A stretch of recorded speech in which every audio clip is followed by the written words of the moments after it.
Class 10th वाले बच्चे ये बताएं कि दो चर वाले रैखिक समीकरण युग्म क्यों पढ़ें, क्या फायदा इसको पढ़ने से। अगर ये वीडियो क्लास 10th के बच्चे देख रहे हैं तो कमेंट करके बताएं कि दो चर वाले रैखिक समीकरण युग्म चैप्टर को पढ़ने से क्या फायदा है।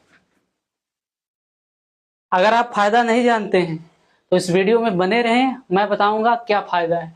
अगर आपसे कोई सवाल करता है कि 100 रुपया को दो लोगों में इस तरह से बांटो, 100 रुपया को दो लोगों में इस तरह से बांटो कि एक को 5 ज्यादा मिले और एक को 5 कम मिले, यानी दोनों में अंतर कितने का होना चाहिए, डिफरेंस कितने का होना चाहिए, 5 का। 100 रुपया है आपके पास और दो लोगों में इस तरह से बांटना है कि एक को 5 ज्यादा मिले और एक को 5 कम। तो कैसे बताएंगे आप। अगर ये चैप्टर नहीं पढ़े हैं तो बिल्कुल नहीं बता सकते हैं। जोड़ेंगे घटाएंगे उस तरीके से भी आएगा, लेकिन टाइम बहुत लगेगा।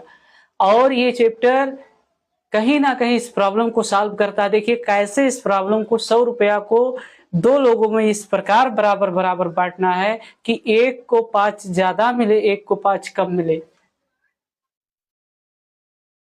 यानी मान लीजिए कि एक को x रुपया मिलता है और दूसरे को y मिलता है और दोनों जोड़ते हैं तो कितना हो जाता है, 100।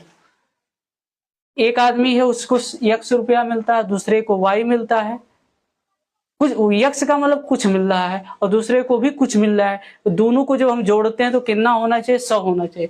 और एक कंडीशन क्या है, ये समीकरण आपका पहला हो गया। फिर से एक को x रुपया मानी कुछ रुपया मिल रहा है, दूसरे को y रुपया, और दोनों को जब जोड़ते हैं तो कितना आ जाता है, 100 रुपये।